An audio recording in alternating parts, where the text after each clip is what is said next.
지지난주에 우리가 역사상 처음으로 대통령이 탄핵되었지만은 아직까지도 나라가 굉장히 어수선합니다. 탄핵을 인용할 때 그 결정문을 보면 이렇게 되어져 있습니다. 피청구인을 파면함으로써 얻는 헌법 수혜의 이익이 압도적으로 크다고 했습니다. 이것은 우리 헌법 1조 2항의 모든 권력은 국민으로부터 나온다라고 하는 것을 인정함으로써 권력을 어떻게 누구를 위해 사용해야 하는지를 말하는 것이다 라고 할 수 있습니다. 여러분은 권력이 무엇이라고 생각을 합니까? 권세나 힘이 있다라고 하는 것이 무엇을 의미한다라고 생각을 하십니까? 어떻게 이해하는지에 따라서 사용하거나 혹은 받아들이는 것이 달라지는데, 오늘은 유대인을 지배하고 통치하던 로마 군대의 한 백부장이 예수님의 그런 권력, 권세, 힘을 어떻게 이해하고 받아들였는지를 로마 군대의 백부장이라고 하는 제목으로 함께 은혜를 나누고자 합니다. 이 제목을 통하여 우리가 은혜를 받을 때에 우리의 신앙에도 적응해보고 또 백부장과 같은 그런 권세를 우리가 인정하는 그런 모든 성도들이 될 수 있기를 간절히 바라보겠습니다. 권세라고 하는 것은 사실 다른 사람보다 많이 가지고 있거나 혹은 다른 사람이 가지고 있지 않은 것을 내가 가지고 있을 때에 그것을 상대방이 어떻게 받아들이느냐 하는 것이 바로 권세, 권력, 힘이라고 할 것입니다. 우리는 힘이 있거나 돈이 있거나 어떤 영향력을 행사할 수 있는 위치에 있을 때에 권세라고 하지 않습니다.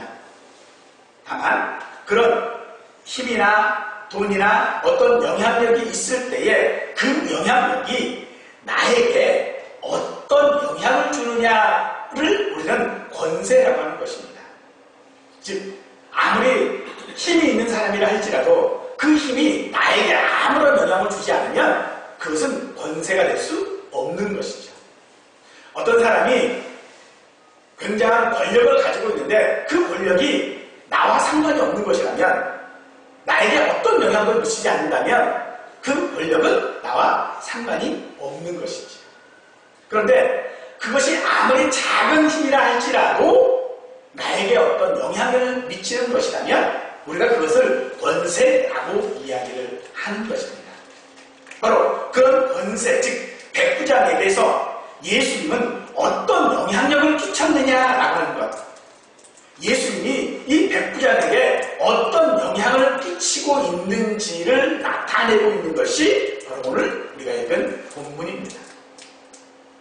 로마 군대는 자치권을 가지고 있는 이스라엘의 주둔에서 치안을 비롯한 여러 가지의 일들, 즉 통치하는 일들을 하는 사람들이 바로 이 로마 군대입니다.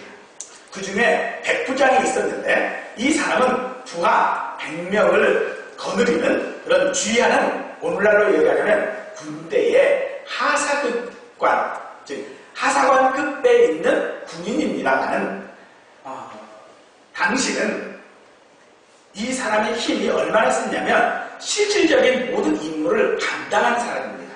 단순하게 그냥 명령하고 자기 뒤에 앉아있는 사람이 아니라 그 명령을 받을 뿐만 아니라 그 명령을 받아서 직접적으로 그 일을 행하는 사람, 100명을 통솔하는 사람. 그래서 그 힘이 굉장히 막강했던 사람이 바로 이 백부장이라고 하는 직책입니다. 신약성경에는 5명의 백부장이 등장을 하는데요. 사도행전에 우리가 잘 아는 고넬료가 등장을 하고요. 그리고 바울을 로마로 호송하는 책임을 졌던 율리오라고 하는 백부장이 있고요. 그리고 예수님의 십자가 처형을 관리 감독했던 백부장이 있고요. 그리고 오늘 본문에 나와져 있는 백부장이 있습니다. 보통 이런 백부장들은 즉 로마 사람들이기 때문에 유대인들이 별로 좋아하지 않습니다. 그런데 오늘 본문에 등장하는 이 백부장은 유대인들을 굉장히 사랑하고 회당도 지어준 그런 우호적인 사람으로서 대해서 유대인 장로들이 굉장히 좋은 평가를 하는 그런 사람입니다. 유대인 장로들이 이 백부장을 평가를 할 때에 그가 우리 민족을 사랑하고 라고 했는데 여기서 이야기하는 이 사랑이라고 하는 단어를 아가페라고 하는 단어를 쓰고 있어요. 즉 그가 얼마나 이스라엘 백성들을 위하여져서 헌신적인 사랑을 보여주었는지를 단편적으로 말할 수 있는 것이지요. 또 그는 회당을 지어줄 정도로 이스라엘 사람들에 대한 이해도가 굉장히 높았습니다. 그런 백부장에게 신뢰하고 또 소중히 여기는 하인이 있었습니다. 오늘 본문의 2절을 보면 사랑하는 하인이라고 되어져 있는데 이 사랑이라고 하는 말은 소중한이라고 하는 그런 뜻을 가지고 있는 단어입니다. 굉장히 소중하게 여기고 신뢰할 뿐만 아니라 힘이 많은 한 하인이 있었는데 그가 아마도 나이는 그리 많지 않았을 것 같은데 중풍병에 걸렸어요. 아마도 어떤 사고로 인하여져서 조금 안 좋은 상태가 되었던 것이 아닌가라고 생각합니다만은 그거를 고쳐보고자 했지만은 고칠 수가 없었던 거죠. 그때에 그를 좋게 여기던 유대인의 장로들이 예수님의 이야기를 그에게 하게 됩니다. 그리고 그들이 나서서 우리가 예수님께 가서 이 하인을 고쳐달라고 우리가 부탁해보겠다라고 이야기를 하게 되죠. 그리고 그 이야기를 들은 예수님은 그의 집에 가서 고쳐주겠다라고 길을 나서던 중에 백부장의 벗이 와서 집에 오는 것을 감당할 수 없으니 말씀으로만 하십시오라고 전했습니다. 예수님은 이스라엘 중에서도 이만한 믿음을 만나보지 못했다라고 칭찬하시고 그리고 하인도 치료가 되었던 것이 오늘 본문의 이야기이지요.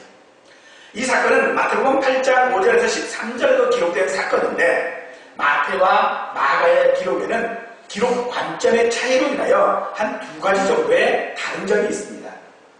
하나는 본문은 백부장의 믿음에 중점을 두고 기록한 반면 마태는 이방인의 구원과 대조적으로 유대인의 어떤 멸망까지 강조하고 있는 것을 우리가 볼 수 있고요. 다른 하나는 마태는 대리, 즉 유대인의 장로나 혹은 벗을 등장시키지 않고 바로 요점만을 기록하고 있다는 것입니다. 그런데 그러면 서로 이게 다른 사건이 아닌가라고 생각해보지만 사실 당시의 사람들의 생각 가운데는 대리인이라고 하는 것은 마치 지금의 각국에 파송되어져 있는 대사들과 같은 그런 역할을 하기 때문에 당사자가 말하는 것으로 그대로 받아들였습니다. 그래서 별 문제될 것이 없습니다. 그래서 우리가 마태복음을 읽을 때에 혹은 누가복음을 읽을 때에 이 사건을 접할 때에 그저 같은 사건이다라고 하는 것을 우리가 염두에 두시면 좋겠습니다. 하인을 고치고자 한 이 백부장의 노력을 잘 알고 있었던 유대인의 장로들은 백부장에게 예수님에 대한 이야기를 하게 됐죠. 그리고 예수님께서 틀림없이 이 중풍병도 고칠 수 있을 것이다 라고 그들은 생각했습니다. 그리고 예수님께 가서 부탁을 했지요.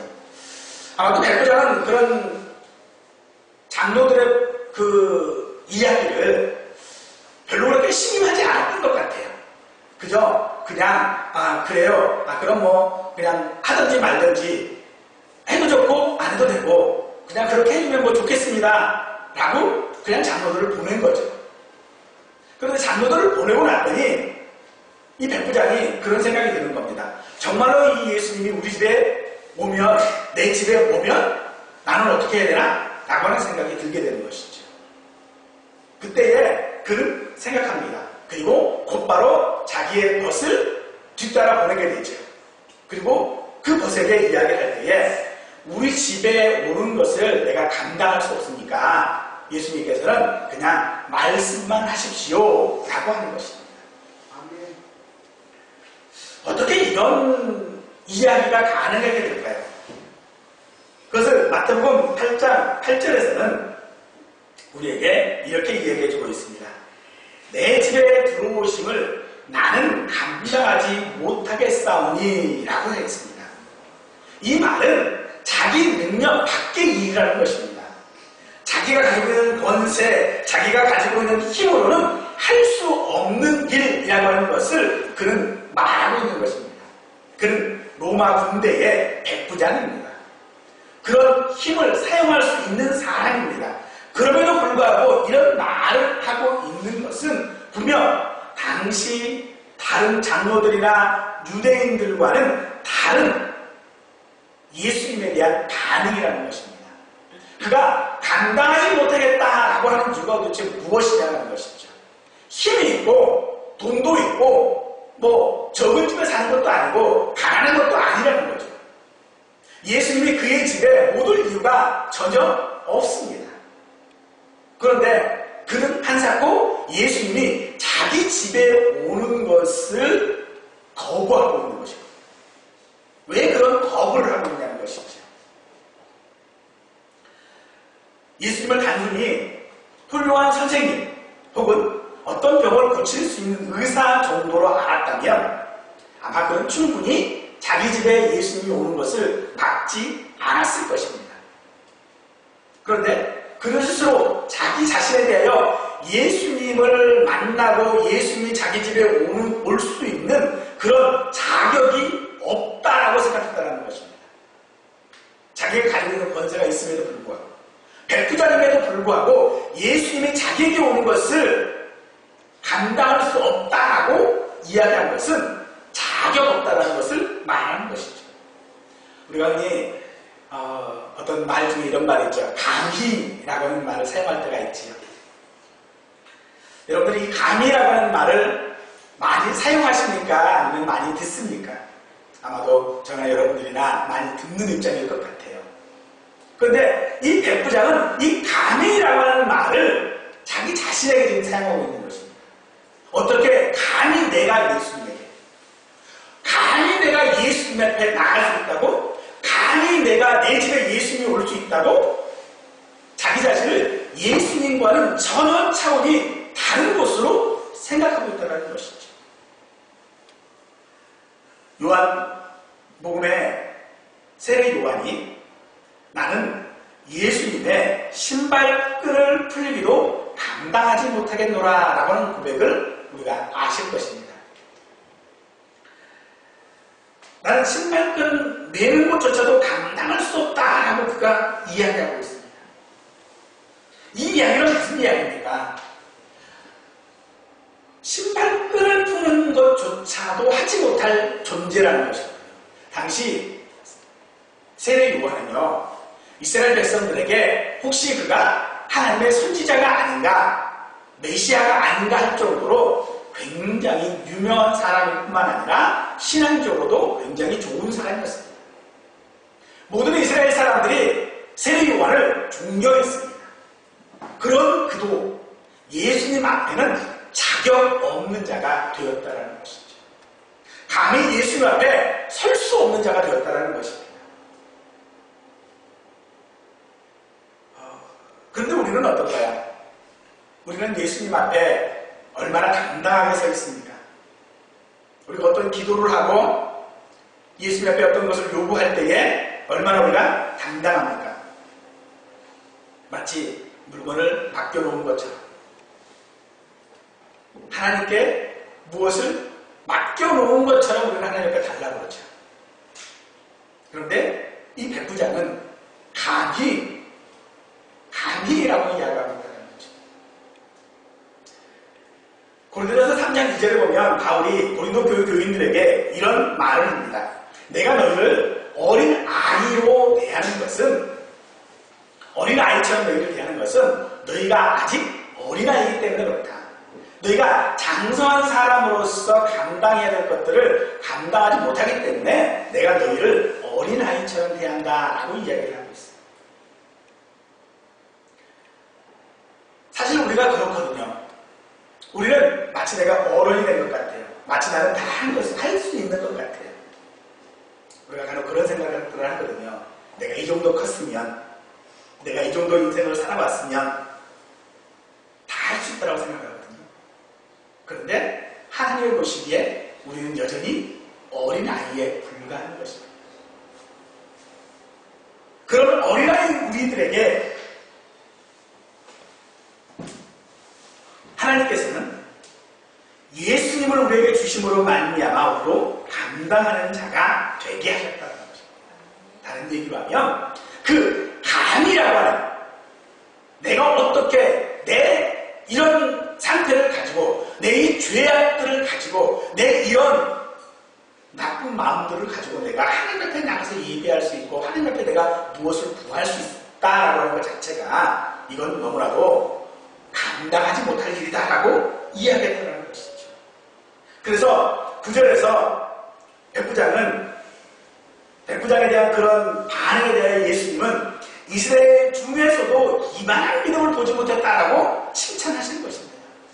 이스라엘 중에서도 라고 이야기하는 바로 이스라엘이 누굽니까? 예수 믿는 사람들이고 하나님의 자녀들이고 하나님의 백성들이거든요. 하나님의 백성들 가운데에서도 감히 하나님을 그런 분으로 생각하지 않고 있었다는 것입니다. 너무나도 그들은 당당했습니다. 마치 하나님의 것을 도둑질하면서도 그들이 이야기해요. 우리가 언제 하나님의 것을 도둑질했습니까? 라고 이야기합니다. 그들은 하나님의 그런 힘에 대하여서 백부장과는 전혀 다른 생각들을 하고 있었다는 것이죠. 백부장은 어떻게 이런 고백을 하고 칭찬을 들을 수 있었을까요? 예수님의 권세에 대한, 예수님이 누구신지에 대한 유대인과는 다른 이해가 있었기 때문에 가능했던 일인 것입니다. 예수님에 대하여서 선지자로 알았는지 혹은 하나님의 아들로 알았는지 분명치는 않습니다만 분명한 것 한 가지는 있습니다. 그것은 바로 자기 자신보다 예수님을 높은 분으로 감히 내 자신이 만날 수도 없는 분이라고 그는 생각했다는 것입니다. 자기보다 높은 분이라는 겁니다. 백부장이었던 자신보다 높은 사람이 누가 있습니까? 군단장이 있을 것입니다. 그런데 그 군단장은요, 만날 수 있어요. 만나서 회의도 해요. 근데 그가 만날 수 없는 한 사람이 있었어요. 바로 로마의 황제였죠. 그 황제는 로마에서 신으로 취급받은 사람이기 때문에 백부장인 자기 자신으로서는 그 황제 앞에 나갈 수조차 없는 사람이에요. 바로 백부장은 예수님을 마치 자기가 황제를 만나지 못하는 것과 같이 황제와 같은 분으로 생각했다는 것입니다. 우리는 예수님을 어떻게 생각합니까? 그는 그것에 대해서 자기보다 높은 분으로 분명히 생각했다면 오늘 우리는 예수님을 어떤 분으로 생각합니까? 하나님의 아들? 아니면 십자가에 내 죄를 대신하여 죽으신 분? 혹은 상대 성인 가운데 한 사람? 어느 것도 좋습니다. 그러나 그 생각 가운데 분명히 우리에게 있어야 될 생각이 하나가 있는데 그것은 예수님은 나보다 높은 분이라는 거예요. 그냥 높은 분이 아니라 나에게 어떤 영향력을 끼칠 수 있는 권세를 가진 높은 분이라고 한다는 것입니다. 이런 생각을 잘 나타내는 것이 8절입니다. 그는 나도 남의 수하에 있는 사람이고 내 아래도 하인들 병사들이 있어서 명령을 하면 가라 하면 가고 오라 하면 온다, 명령하면 그 명령에 따른다 라고 이야기하는 거죠. 명령은 높은 사람이 낮은 사람에게 하는 것이죠. 그런데 그 명령이 특별히 군대 내에서 행해지는 명령은요, 절대적입니다.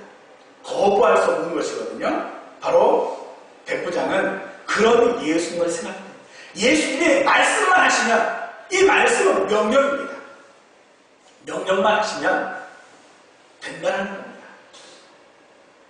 그것이 높은 사람의 권세라고 이야기를 하고 있는 것이죠. 우리가 하나가 그런 이야기를 하죠. 우리가 어떤 질병에 있는 사람들이나 혹은 악한 영에 이렇게 있는 사람들에 대해서 이야기할 때에 우리가 누구의 이름으로 명령하라고 하죠? 예수님의 이름으로 명령하라고 해요. 왜 명령하라고 하는 겁니까? 바로 예수님이 그 명령을 지켜야만 할 권세를 가지는 분이기 때문에 그렇습니다. 자, 우리에게 어떤 누군가가 명령을 한다고 해보십시다.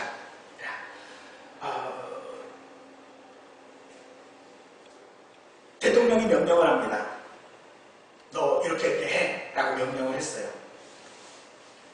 그런데 그 대통령이 저 소련의 대통령이에요. 그러면 그 명령을 따를까요? 같은 대통령이라도 그가 누구의 대통령이냐에 따라서 그 명령을 따를 것이냐 말 것이냐도 결정되는 것이거든요. 나와 상관없는 미국의 대통령이 내게 무슨 말을 해도요, 나는 따를 줄 않습니다. 그런데 내 직장 상사나 혹은 선생님이나 내 윗사람이 내게 무엇을 말하면 그보다 더 높은 대통령이 말해도 따르지 않는 것을 따르는 것입니다. 이것이 바로 백부장이 가지고 있었던 예수님의 권세에 대한 이해라고 볼 수 있는 것이지요. 그런 명령에 순종하는 것 같이 예수님의 그런 명령이 순종되어 따를 것이다라고 말하는 것입니다. 사무엘하 23장이나 역대상 11장에 보면 다윗이 블레셋과 전쟁을 하다가 예루살렘 성을 빼앗깁니다. 그리고 이 블레셋 사람들이 예루살렘 성에 주둔해 있을 때에 이렇게 전쟁을 대치한 그런 상황이 벌어질 때에 다윗이 이런 이야기를 하죠. 누가 저 예루살렘 성문 곁에 있는 우물에 그 우물물을 떠다가 좀 마셨으면 좋겠다 라는 이야기를 합니다. 그 이야기를 들었던 그 옆에 있었던 부하 세 사람이 목숨을 걸고 예루살렘 성까지 가서 그 물을 떠나주고 와요. 그리고 다윗에게 그 물을 주게 되어집니다. 다윗은 그 물을 받자 그런 생각을 합니다. 그렇게 마시고 싶었던 물인데 그저 자기가 한마디 했을 뿐인데 하라고 얘기한 게 아니거든요. 그런데 그 이야기를 명령으로 받아서 가서 자기의 목숨을 걸었던 이 부하들에 대하여서 그는 그것을 하나님께 드리며 이것이 핏값이기 때문에 이 핏값을 하나님 앞에 드립니다 라고 하나님 앞에 예비하고 그리고 그 길로 나가서 그 예루살렘 성을 다시 함락을 시키는 일을 하게 되어지죠. 이것이 우리에게 주는 명령의 의미입니다. 하나님께서는 우리에게요 어떤 것들을 요구를 하셔요. 그러나 그 요구가 내가 해도 되고 안 해도 되는 일들이 많이 있습니다. 기도해라, 전도해라, 말씀 읽어라, 이렇게 살아라, 저렇게 살아라 하는 이야기를 수없이 성경을 통하여 설교 시간을 통하여 우리에게 말씀해 주고 계시거든요. 근데 그것을 지켜도 그만, 안 지켜도 그만이에요. 기도하라고 해서 기도했나요? 말씀 읽으라고 해서 말씀 읽었나요? 전도하고 해서 전도했나요? 안 했어요. 그런데 안 한 것으로 인하여서 우리가 어떤 불이익이 있었습니까? 없었어요. 그러나 그것을 하면 우리에게 이익이 있다. 우리에게 이익이 있다. 이것이 백부장이 가졌던 믿음이라는 것입니다. 백부장은요, 그것을 하면 이익이 있다는 것을 분명히 알고 있었다는 것이죠. 오늘 우리가 그런 은혜를 가졌으면 좋겠습니다. 당장 내게 어떤 효과가 없어요. 하지 않아도 아무것도 없어요. 가라가다 우리가 그런 얘기를 하잖아요. 저 악한 사람 하나님을 벌하시지 않느냐고. 우리도 그런 사람이거든요. 그런데 그것을 하나님의 명령으로 알고 나갔더니 이익이 있더라는 거예요. 하인이 나았습니다. 이스라엘에서 이만한 믿음을 보지 못하였다는 예수님의 칭찬을 들을 수 있었던 것이죠. 시 119편 9절에서 하나님은 우리에게 이렇게 말씀해주고 있습니다. 청년이 무엇으로 그 행실을 깨끗게 하리이까? 주의 말씀만 지킬 따름이다 라고 이야기하고 있습니다. 주의 말씀만 따라가다 보니까 깨끗하게 되었다고요. 신앙을 가지게 되었다라고 고백할 수 있는 것입니다. 하나님을 알고 예수를 믿는다라고 말할 때에 우리는 이와 같은 고백이 우리에게 있어야 될 줄로 믿습니다. 주님 말씀만 하십시오. 그러면 그 말씀이 내게 이루어집니다라고 이야기한다는 것입니다. 그런데 우리는 언제나 주님 앞에 주님 말씀만 하십시오라고 이야기하는 것이 아니라 직접 와서 주님이 하십시오라고 말하고 있지. 직접 주님이 하십시오. 나는 그냥 구경하고 있겠습니다. 주님이 대신하십시오라고 우리는 대로 말하고 있습니다만 오늘 우리에게 신앙이 무엇인지를 우리에게 말할 때에 백부장에 같은 그런 고백이 우리에게 있어져야 할 것입니다. 신앙을 위해서 무엇을 얻느냐 얻지 못하느냐라고 하는 것이 아니라 내가 어떤 유익이 있어서 순종하는 모습이 있느냐 없느냐 혹은 내 소원이 이루어지느냐 이루어지지 않느냐 하는 것이 아니라 우리는 백부장처럼 그가 7절에서 주께 나아가기도 감당하지 못할 줄 안다라는 고백이 우리의 고백이 되어져야 됩니다. 주께 나아가기도 주님 앞에 어떤 부탁이 아닙니다. 주님의 얼굴을 보러 주님 앞에 가는 것조차도 자기 자신은 가치가 없는 존재라고 말하고 있다는 것입니다. 그는 상당한 권세가 있었습니다. 지배자로서 힘도 있었습니다. 그럼에도 예수님 앞에 나가는 것조차도 그는 어려워했다는 것입니다. 사랑하는 성도 여러분, 오늘 우리가 주님 앞에 나와 예배합니다. 이 예배의 자리가 여러분에게는 쉬웠습니까? 사실 어려운 자리여야 한다는 것입니다. 그저 시간 돼서 일어나서 나오는 자리가 아니라 어려운 자리여야 합니다. 정말로 내가 주님 앞에 예배하기에 내가 자격이 있는 사람인가? 한 번쯤은 생각해야 할 자리라는 것입니다. 그렇다고 아니 난 자격 없으니까 난 안 나올 거야 이러지는 마십시오. 주님은 오늘 우리가 어떤 마음을 가지고 있느냐를 우리에게 말씀해주고 있는 것입니다. 우리는 하나님 앞에 나갈 수 없었던 죄인들입니다. 우리는 죽을 수밖에 없는 죄인들이었는데 그런 우리를 주님께서는 주님 앞에 나올 수 있도록 해주셨거든요. 에베소서 3장 12절 말씀에 그렇습니다. 우리가 그 안에서 그를 믿음으로 말미암아 담대함과 확신을 가지고 하나님께 나아감을 얻었다라고 고백하고 있습니다. 아멘. 우리가 그래서 나올 수 있다고요. 어떤 믿음이요? 예수님에 대한 믿음. 어떤 믿음이요? 이 예배를 하나님께서 받으신다는 그 믿음 때문에 우리가 담대하게 나올 수 있습니다. 아멘. 사랑하는 성도 여러분, 주님 앞에 담대히 나가십시다. 우리가 주님의 일을 담대히 감당하십시다. 우리가 주님께서 명령하신 그 모든 일들을 통해져서도 할 수 있는 자들이 될 수 있기를 바랍니다. 그러나 나는 할 수 있다라고 하는 것이 아니라 나는 감당치 못하겠습니다 라고 하는 마음이 먼저 있어야 된다는 것입니다. 그 마음에 기초해야 그 마음이 먼저 있어야 우리가 주님 앞에 나가는 자들 또 주님을 할 수 있는 그런 성도가 될 수 있다라고 말하는 것입니다. 옛날부터 육체의 질병은 죄에 대한 하나님의 징계라고 생각을 했습니다. 만약 그것이 사실이라면 그런 질병을 고쳐주실 수 있는 분은 하나님 한 분밖에 안 계십니다.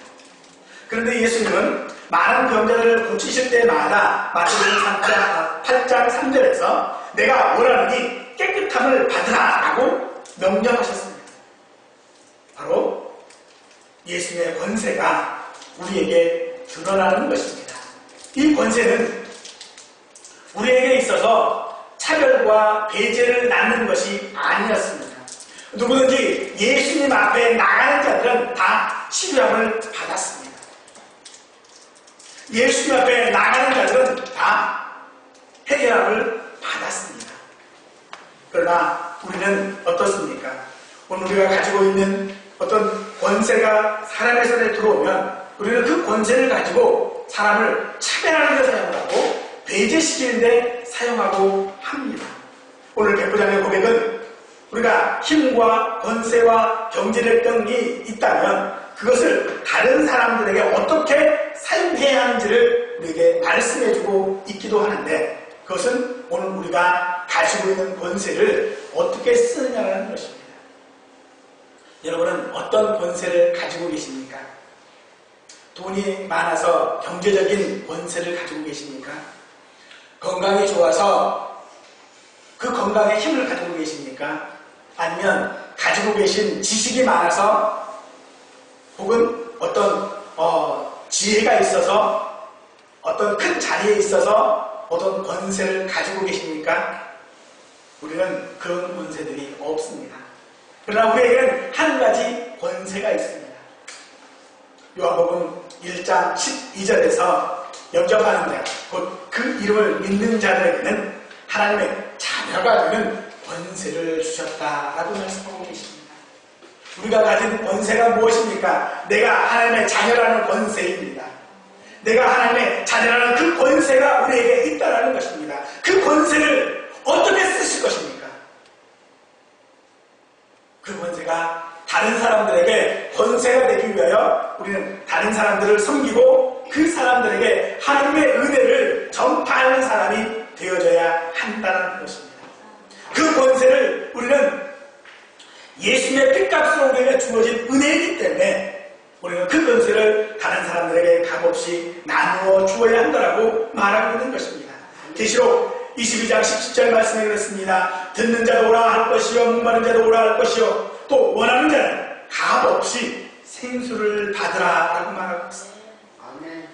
사랑하는 성도 여러분, 우리의 현실 가운데 우리는 감당하지 못할 일들이 너무나도 많이 있습니다.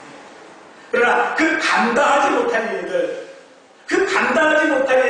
환경을 바꾸어달라고 원망하는 사람이 아니라 그것을 거저 줄 수 있는 사람, 하나님께서 나에게 주신 하나님의 자녀라고 하는 이 권세를 다른 사람들에게 섬김을 통하여 베풀어 줄 수 있는 사람, 그런 사람이 되어져야 할 것입니다. 그러기에는 우리에게는 너무나도 부족한 것들이 많지요. 힘든 환경이 많이 있는 줄 압니다.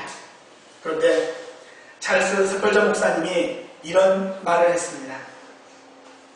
우리로 기도하게 만드는 모든 것이 축복이다. 우리로 하나님의 자녀로서의 권세를 행할 수 있는 모든 환경을 주신 것이 하나님의 축복인 것을 기억하시기 바랍니다. 아멘. 우리가 하나님 앞에 원망 섞인 말을 하는 모든 환경들이 오히려 반대로 하나님이 우리에게 주신 축복이라고 하는 것을 기억하시고 그 축복을 나 혼자 누리는 자가 아니라 다른 사람들에게 사용할 수 있는 오늘 우리에게 주어진 하나님의 자녀의 권세를 다른 사람에게 사용할 수 있는 우리 모두가 되기를 간절히 축원드립니다.